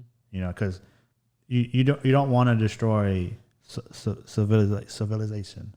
Mm-hmm. You don't want to destroy it anymore. You don't want to bomb an area where it becomes a useless landscape. Mm-hmm. So it's more precision tactical type stuff, and I went down that rabbit hole too. So I'm ready for the Star Wars, man. Yeah. Hey, we'll see. We never know. And it's been an hour and 40. And we didn't even talk about DMT or chipmunk, or what do you call it, chimpanzees. Yeah. It's a joke. Joe Rogan. You guys talk about DMT and chimpanzees. I don't even know I've never even looked into monkeys. It's just this meme of like that's how he talks about. Yeah. Oh, like on ape theory and stuff. Yeah. Chimpanzees and DMT, and then his sensory deprivation tank. Yeah. Do you have one of those? No. I'm not made in of order money. to be a legit podcaster, you need one of those. And the best of the best, you know. You're gonna have to make this whole room. I come back one day, it's just like, you got one. Man, if my ideal studio, would be a car garage. Mm-hmm. The reason why I say that is because I would rather have more cars in the garage. I'm a car collector. What do you drive? What I drive a Toyota, but I'm not able to purchase vehicles I want yet because I'm trying to be financially smart right now. Of course. And what's your dream garage then? My dream garage or just dream cars? So what cars would be in that dream garage? Oh, it would just be like So let me answer both these questions. Dream garage would be basically just be a big warehouse, garage on the bottom, first floor, studio on top. That's it. Very basic, very simple. Now the cars, that's a different era. That's a different story. Now, top car I would want for, like, if I had a choice to get it, would be the F40 LM, the Ferrari F40 LM. Wow. Yes. Have you ever driven it? No. Those rental luxury? So the Ferrari. The Ferrari F40 LM was made in the early 90s. Mm-hmm. Cars right now are relatively in the millions. Mm-hmm. I've seen them in Houston. I've gotten close to them, but I've never really gotten to drive them. Oh. It's just it's very intimidating to ask the driver because it's such a huge investment. That'd be a good no test, right? Huh? That'd be a good no test. Well, I wouldn't want to. Yeah, because it's such such an expensive car. Well, you can say is just, hey, dude, it's going to sound like crazy, but can we go on a ride in that car? Just have him drive you, dude. You get to experience what it's like to ride in there. That'd be a good no experiment. Yeah. Okay. Next time I see one, you should. I would. When the next Ferrari festival, I'll buy you coffee or something. I'm sure he gets that a lot. Yeah. But yeah, when the next Ferrari festival, we can try that. Yeah. But second car would be the if I really could. I'm a very basic guy. I've always fell in love with the Honda Type R's. Yes. Okay. That one, and then my third one would be so the Honda Type R would be the '98 EK hatchback. Mm-hmm. I grew up with that on the Gran Turismo on PlayStation. Yeah. So I know exactly. So I just fell in love during that time, and then the third one would be. I don't know about my third one. I've always been stuck on those two. Mm-hmm. Nothing more, nothing less. It's just cool. I've always fell in love with the F40 LM. Mm-hmm. It's a different era. The way the car was designed is a different era. You know, it was an era where manufacturer was just wanting to be the fastest. Mm-hmm. You know, was it the car from Ford versus Ferrari? No. Well, I guess Ferrari technically loses in that one, so never mind. Yeah, but this was. You never seen the LM? I don't think I have. Oh, I have a photo. The name sounds impressive, though. Yeah, so Ferrari did develop what they developed was the F40, but there was a tuner. He developed the LM. So basically, it was just a beefer version. What do you think of the i8? The BMW? Isn't that an Audi? The i8. R8. So the i8 isn't the hybrid version? I have no idea. I've never heard of the i8. I thought the i8 was... Maybe I'm completely wrong then. I thought the i8... The R8 is nice, though. Yeah, the R8, yeah. They're nice. I like the 08 version better of all of them. Than the recent one? Yeah. I just fell in love with the 08s. That's an LM. I think I think I have a little Hot Wheel version of that. Oh yeah, they're notorious for being on kids' posters and bedrooms and manufacturers. Did you have a poster as a kid? No, I never had anything like it. They're I had a Eclipse and a Spider. No. It was a Spider and a. It is gonna be embarrassing. No, it wasn't a PT Cruiser. It was. I don't know. It was 2 different cars that I had posters of as a kid. I got them at a book fair. I didn't even know what the cars were. They looked cool, so I got them. Yeah. Well, all right, man. Well, we need to wrap up this podcast. Okay. You're like 5 minutes away from being the longest podcast ever done. Oh, what's the longest one? Right now. Yeah. Okay. Like no, just pass it. Within when it hits 156. 56. That's what would be the So I longest. guess in closing marks, we can 156.01. Yeah. Well, all right, Fredis. You have anything you want to promote? You know. I guess follow me on LinkedIn. No, no. There's nothing on my LinkedIn. Don't go on my LinkedIn. Okay. I'm on Instagram, Fredis_B. Other than that, Brooks. Brooks is a big one. Brooks. Yeah, Brooks has been good to me. So I would say if you're into running, you want to like get some good proper shoes and running clothes, choose Brooks first. They're ethical in the way they make their products, and they make really good running products. Okay. Yeah, good. Definitely. Yeah, guys, definitely check that out. And, I hope you guys enjoyed the episode and pretty much see you on the next one. All righty. Thanks, man.